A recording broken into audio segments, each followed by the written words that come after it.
Tahimik ang galaw ni Bitcoin ngayon, naglalaro sa 90,000 price range habang may babala ang Bitfinex na fragile o marupok ang setup. Ibig sabihin madali itong tamaan ng malalaking balita at bigla ang pagbabago sa takbo ng ekonomiya. Kahapon, nagkaroon ng maliit na rally sa weekend pero pinawi rin sa US session. Kaya bumalik ang price sa paligid ng 90,000 at bahagyang mas mababa ng mga 1% sa last 24 hours sa altcoins. Bahagyang mas matibay ang Ethereum kumpara kay BTC at umangat ang value nito versus Bitcoin sa pinakamataas sa mahigit isang buwan. May ilan ding standout gaya ng Zcash at Canton Network na nag-double digit ang lipad. Pero kung titingnan natin ang mas malawak na basket ng top coins, bahagya pa ring negative ang market kaya malinaw na mahina ang overall risk appetite. Sa labas ng crypto may stress din. Tumaas ang 10-year treasury bond yields. Umakyat ang US 10-year treasury sa 4.19%, pinakamataas sa halos 3 months, pati din bonds ng UK, Europe at Japan. Tumataas ang 10-year papunta sa 2%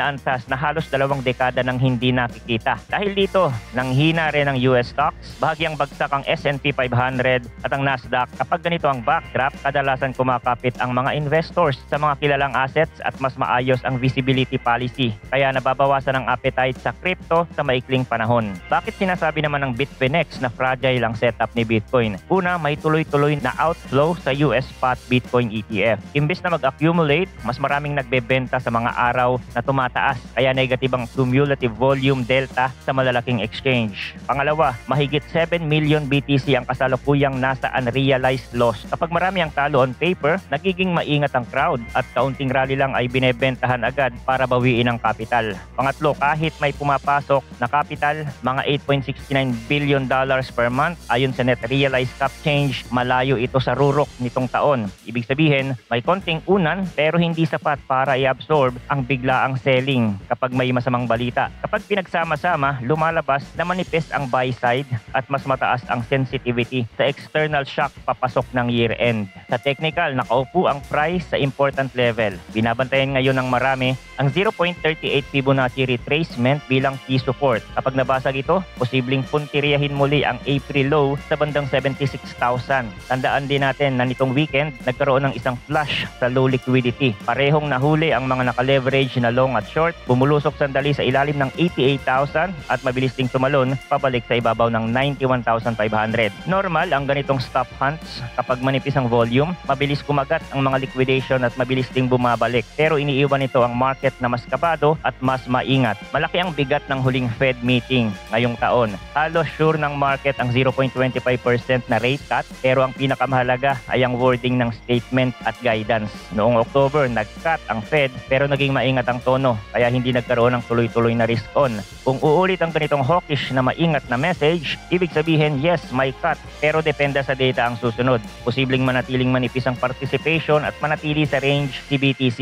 Kung kabaliktaran at mas malambot ang tono, pababa ang dollar, gagaan ang financial conditions at pwedeng magkaroon ng bagong hinga ang crypto. Kasunod dito, may darating na jobs at inflation data. Kapag pumabor sa easing story, may tsansang lumuwag ang liquidity at sumunod ang risk assets. Ngayon, bakit marami pa ring analyst ang nagbababala na rallies are for selling sa ganitong setup? Siguro, nakikita nila ang bear flag pattern. Mula sa unang drop, tumaas ang price sa palihis na channel, pero kadalasan ng ganitong flag ay nauuwi sa isa pang leg lower. Kung doon babasag sa paligid ng 88,000, lumalabas ang measured move target sa bandang 77,100 para sa December. Mga 16% sa ilalim ng kasalukuyang galaw. Meron ding fractal nakahawig ng 2021 double top, biglang bagsak sa support relief bounce na mukhang pagbawi pero trap lang, saka mas malalim na pagbaba. Kung sakaling sundan ng market ang ganoong template, may nagsasabing posibleng makita ang 40,000 sa early 2026. At isa pa, nanggaling na rin tayo sa matagal na pag-akyat papunta sa multi-year trend line resistance at na-reject.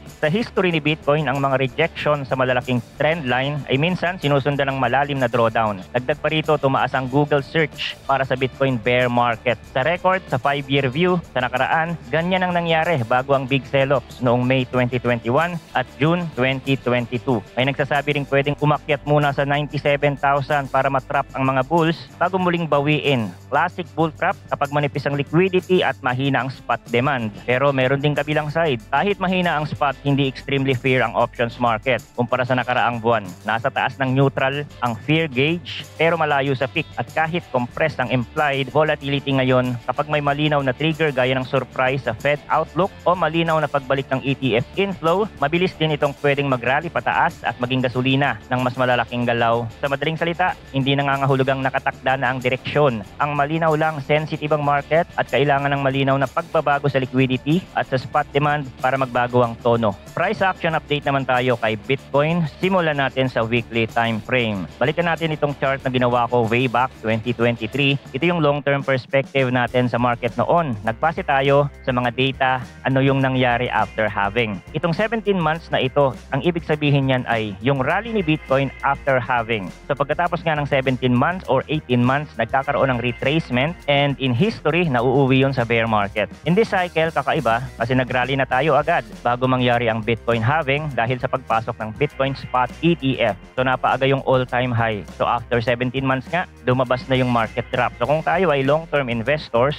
na ginagamit ang chart na ito, meron tayong simple guide na kapag naabot nga ni Bitcoin ang panahon na ito, there is a high chance of market reversal. Dito sa ginawa natin, after a week nang makalagpas siya dito, nakita na natin yung unti-unting pagbagsak ng price. Pero i-ignore natin yan kasi meron tayong mga kanya-kanyang bias na pinaniniwalaan at karamihan sa atin ay nagdidesisyon based on emotions and not in data. Regardless, kahit nakita na natin ito dati, ang sasabihin ng karamihan sa atin, retracement lang yan. Okay pa yan, naabot pa yan sa 150,000. Makaka-recover pa yan, magpapampa ulit. Unlike kung meron tayong plano ever since na kapag umabot sa ganitong level, ay magte-take profit na ako ng kalahati. Pero kung sakaling ang mag-reverse, di nakapag-take profit na ako. Or kung lilipad pa, meron pa akong natitira. Pero kadalasan nga sa atin, walang ganun. At meron akong comprehensive na guide kung paano mag-take profit. Nandito lang yan sa channel. Now, kung titingnan nga natin ito, meron ng signs, pero hindi pa natin ito totally confirmed. Ang nakikita lang natin ay dumadami na yung signs. Kapag nga dumadami ito, tumataas na yung probability. Patulad nito, broken trend line. Pero hinihintay natin kung mababasag yung 75,000, price floor and confirm, market sentiment shift. So it's another confirmation. Sa daily, meron tayong death cross, another bear market signal. Pero kung titingnan natin dito sa daily, nag-bounce na siya kasi may mga buyers na pumapasok. Bawat trader and investor magkakaiba ng perspective yan sa market. Karamihan nga ay based on emotions and sentiment. And if you know to play the game, mas magiging malawak ang pagtingin natin sa market. May idea tayo sa naiisip ng mga kapwa trader o participant sa arena. Then ang gamit ng kaalaman na yon, mas na-anticipate natin yung possible price movement regardless of market time frame. Pero mas madaling i-project yung higher time frame kasi mas maraming tumitingin dito. So katulad nito, nag-bounce si BTC, ang iniisip ng iba, ito na yung simula. Rebound na yan, tuloy-tuloy na ito. Yung mga bumili dyan, ganun ang mindset, nagkaroon na ng dip malalim na ito, hindi na ito babagsak pa. Buy na ako dito, buy the fear. Pero may mga iba naman na ang perspective ay kabaliktaran. They are still bearish and they continuously short every rally. Ang iba naman may mga key levels na tinitingnan bago mag-short pero they are bearish as well. Some people are sideline and waiting to buy on the lower level. So kung alam natin lahat ng yun, alam natin lahat ng mga technical price action na tinitingnan ng mga trader, saang area sila nagiging bullish and bearish, we are familiar with all the common candlestick indicators, price action, etc. Then malaking tulong yun para ma-analyze natin yung price action sa iba't ibang time frame. Investor man tayo o spot trader or futures leverage trader.